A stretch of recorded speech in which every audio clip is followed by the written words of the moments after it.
Emirembe bwe gizze gikyuka abantu bongedde okwagala okulabika obulungi nga kino kisinze nnyo mu baana ab'obuwala wadde nga n'abasajja nabo babitandise. Bano bakozesa ebintu eby'enjawulo ng'eddagala ly'ekinnansi, amakerenda amazungu, ery'okwesiiga n'ebirala. Muno bagendereramu okugejja oba okutonya ebitundu ebimu ng'akabina, entumbwe, ebbeere, olubuto n'ebirala.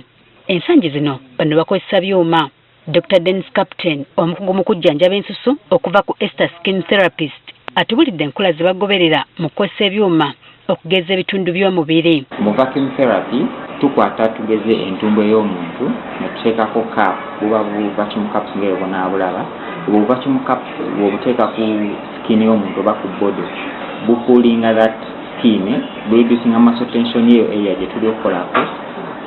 Jjukira ekyuma kiba kisimika pressure ne bangeesika. Buli weesika kisika ne kizaawo, kisika ne kizaawo. After like 40 minutes of the procedure ogenda olaba nga size ya that area yeeyongeddeko. Mu nkola eno ono agamba waliwo omuntu w'atalina kusukka. Procedure etwala 40 to 1 hour kisinziira client. Ate ba client banjawulo waliwo agamba nti nze because ebako numbers oba modes nti 1 2 3 4. Kati buli client engeri gy'asobola otoleratingamu that energy wetukoma naye nga esobola otwala 40 to 1 hour.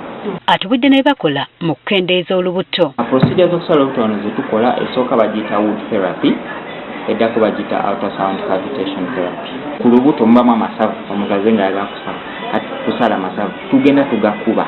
Bwe tugakuba okozesa energy yo energy noba ng'ogakuba in a different direction n'okuba ng'okkiriza n'okuba ng'oyambuka. Kati buli w'ogakuba gatuka ekiseera ne gabeera nga gajjudde mu lubuto. Kati in our body mulimu gye bayita lymphatic system yeyambako okugyamu amasavu mu mubiri, of course ne sweating. Kyokka era waliwo n'amayinja agateekebwa ku lubuto okunuuna amasavu mu mubiri. Ono atunnyonnyodde engeri kino gye kikolebwamu. Amayinja it's called belly cavitation. Kati belly cavitation machine yeekola nti bwe tugiteekako eproducinga kye bayita radio waves.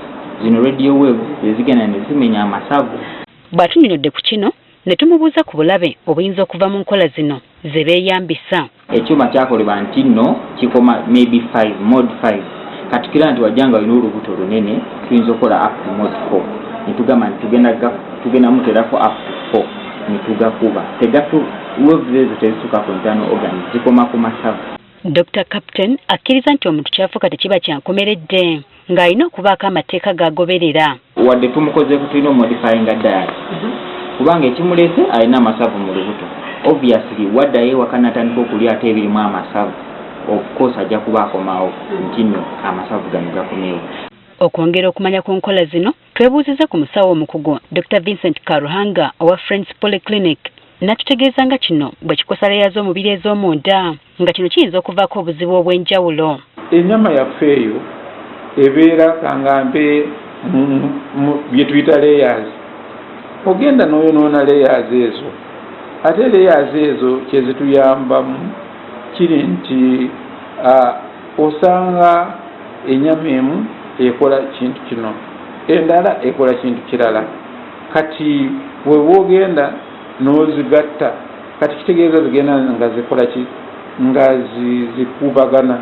N'ebitundu ebitaataganyiziddwa bisobola okujjula amazzi. Tulina amazzi gali wakati w'ennyama ago gayinza kweyongera obungi kubanga okoze eki ogaziyiza wali. Kati tewajja kubeera kubanga bulijjo tugamba nti tewayinza kusigalawo ekyetuyita vacuum. Okulega omubiri mu ngeri eno era kisobola okuviirako omuntu okufuna obuwuka obw'enjawulo buyite infections. Omubiri gwaffe gubeera n'obuwuka. Kati awo oba oyonoonye ekitundu kyandibadde kiziyiza obuwuka okuyingira. Kati obuwuka obwo buyinza kuyingira mu nnyama, buyinza kuyingira mu musaayi. Era kiyinza okuviirako n'amasavu okuyingira mu musaayi.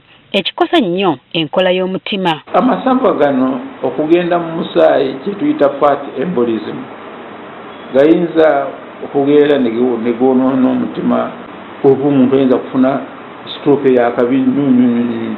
Kyokka naliko abantu baalabudde obuteetantala kugenda mu bintu nga bino bwe babeera nga baagala emirembe. Naddala abalwadde ba sukaali abalwadde b'ensigo, abalwadde b'emitima, abantu abafunye kaŋŋambe stroke, abalwadde ba sukaali.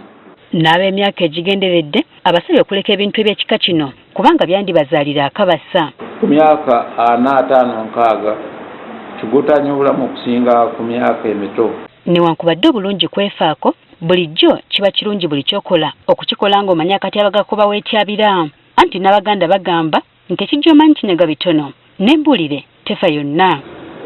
Jennifer Kabaale, Agafeeyo, ku Spark TV.